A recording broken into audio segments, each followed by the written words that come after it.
Alright, this video is for people that are experiencing knock knees or internal rotation at the femurs, maybe some splaying of the feet, collapsed arches. If you also have weak glutes where you find it hard to bring the knees out when you're doing squatting movements, these movements are going to be great to program in with your training. So the first thing to do is a neutral stance coil. And so a coil is putting coil-like torque through the legs in an externally rotated fashion to get this kind of compensated for by strengthening the muscles that go external rotation. This is an internal rotation, this is an external rotation.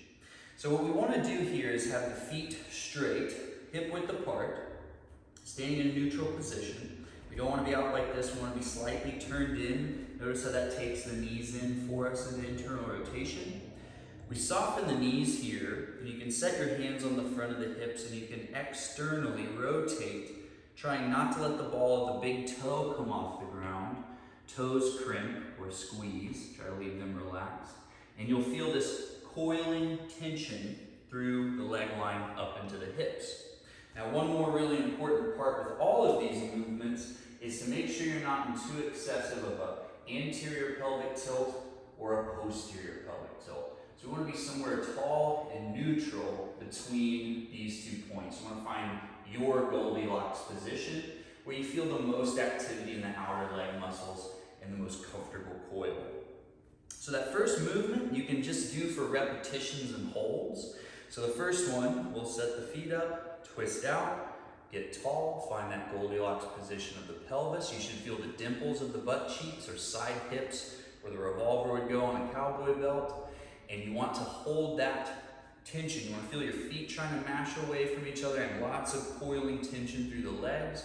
Maybe hold for 3 breaths. In through the nose, out through the mouth. Put your brain in these outer hip muscles and really try to activate them, turn them on. Make sure you have equal weight in each foot and really push into that. Relax, don't overly internally rotate, but just relax and go into another round. Again, the femurs are externally rotating, lighting up the dimples of the glutes here.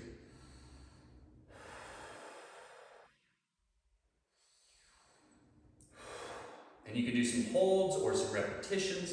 This one's great because you can do it in line at Home Depot. You can do it while you're standing around between clients. You can, if you're at your standing desk, work on this. So you can do it anytime, anywhere. And as long as you're not experiencing any discomfort or barking of muscles the next day, you can do as many as you like. The second movement we're going to get into involves that same neutral external rotation coil, but we're going to start to twist the upper body, which is going to make one of the knees try to come in, and we're going to resist that. So this is an oppositional full body coil. And so what we're going to do is set the hands at the hips, and we're going to turn as far to the left as we can, trying to look behind us. And notice, whatever way we're turning, the opposite knee is going to try to come with us. So we're externally rotating to find that dimple over here, not overly rotating through here, and not leaning. You want to imagine we're twisting in a tube, and we can use the arms wherever they like to be comfortably. And you just want to find a full body wrap of coiling torque. You don't want to overdo it and go too far. Just find a lot of good tension. And we'll hold for 3 breaths, going a little further on the mouth exhale. As I go further, this guy's going to try to come with me. Twist it back out. Spinning 3 breaths each way. Relax in the middle. Externally rotate. Goldilocks position of the pelvis. Start to twist. Don't let this guy come with. 3, if the exhale invites more room, go for it. Feel that left dimple of the glute now. So that's the full body rotation and the neutral leg coil. The third movement you're going to want to try is squatting with the coil. So now we're going to track the pelvis through space, get some hip flexion, ankle flexion, knee flexion, all under this coiling load. So I'm going to show it from the side first. We're going to be a little wider than the previous 2 exercises, and we're going to stand, find that Goldilocks position of the pelvis. We're going to have, you can have the feet a little more splayed out like a natural squat, but you want to go a little further in than you're So just adding a little bit of internal rotation of the foot so we get more intensity in the coil when we externally rotate at the knee, femur, and hip. So again, we'll set up. And we're going to keep that coil the whole time. So the knees are not going to come inward. We're going to coil them outward. We'll reach with the hands. Exhale, come up. Nice long nasal inhale on the way down. You'll notice at certain points it'll glitch and you won't want to keep that coil anymore. It'll try to fall into an internal rotation or come back knees toward midline. Just make sure you're constantly reiterating that coil out and always keep the balls of the big toes down in the coil squat. So again, externally rotate, Goldilocks.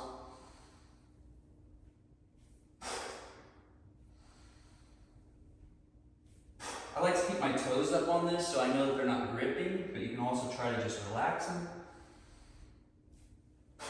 Now, with this one, and I'll show this from the front, if you can't make it all the way to a box or a chair, just go as low as you can, keeping your coil, and return. So you don't have to go down to a box, I just like it. And if you find it's really hard to go low in these, make sure that when you go to your end range, maybe hold, keep your coil, and pull yourself down on the exhales for a hold while you're using those hip flexors and abdomen to pull us a little lower while keeping that coil externally rotated. So that would be the coil squat or the third movement.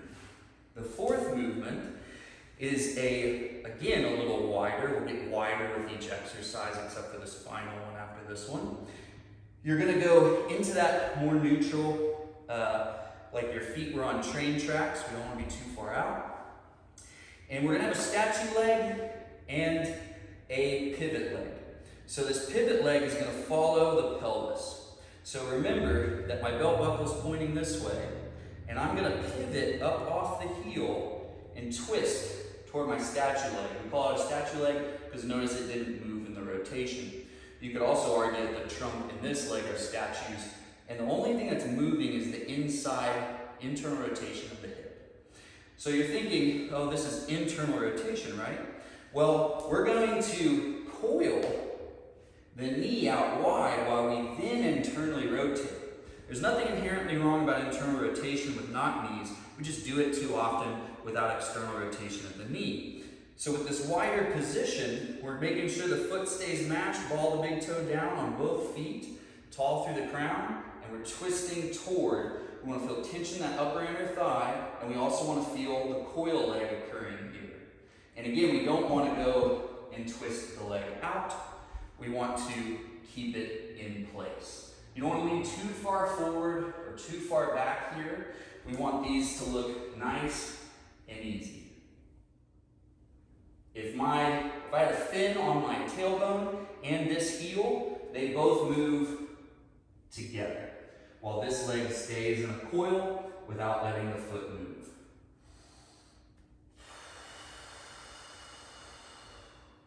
Again, big inner thigh intensity here, and the coil leg should feel it up in here. We can pause.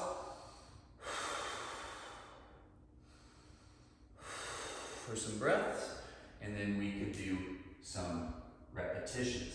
If you get a little smearing in that front leg, it's okay. Just make sure you don't point it all the way this way. You want to keep as much coiling, torque, or tension as is comfortable for you at that point in time. So you can graduate this as you go, but start light, not super high intensity. Just get the movements down and then play with intensity later. So I'm going to catch my breath. The last movement is probably the most mentally difficult one because there's so much going on, but it's going to look the simplest. So what we're going to do is take that neutral stance, heels under hips, and we're going to only coil one leg. Before we do so, I want you to take your sternum, bridge of your nose, and pelvis, and stack them over whichever leg you're going to pick. Once you're there, soften both knees, but keep the weight over this one leg. and you're going to go into an external rotation. And while we step forward and back, very shallow steps forward and back, we're going to keep that external rotation so that the knees don't dip. So all the movements we've done so far, you have both legs down, which is really easy to control that, but walking is single-legged. So if you have knock knees when you walk, the first exercises don't have as much application as this one. They're going to strengthen the muscles that are weak and open the muscles that are tight, but these are going to pattern better walking mechanics. So again, everything over, externally rotated, and we're taking a step forward, keeping this in the external coil, and back. All the big toe has to stay down for this one, and back. Also, pelvis stays pointed forward through the whole tracking. We don't want to see this, we don't want to see that, we don't want to see this or that. So again, lean, pelvis forward, belt buckle forward, external rotation coil, back and forth. You can go further over time, but just make sure that this front heel stays down no matter how far you reach. If I go too far, then I kind of break this tension of the coil. You want to keep that planted, coil out, pelvis forward, tracking forward, small steps turn into bigger steps, keep the heel down. You can do quite a few reps of these because it's not super taxing. It's more of a patterning, motor control, neuromuscular connection exercise. And in that right, it's probably the most important. So make sure you do those often, standing in line, standing desk, when you have a free moment, or throw them into a workout. So that's the 5 movements. You can incorporate them into a warm-up. You can superset your squats and lunges with some of the harder ones. And in general, just do more of these if you have issues that I mentioned before. Anyway, that's our mobility video for today, and I hope to see you on our next exploration.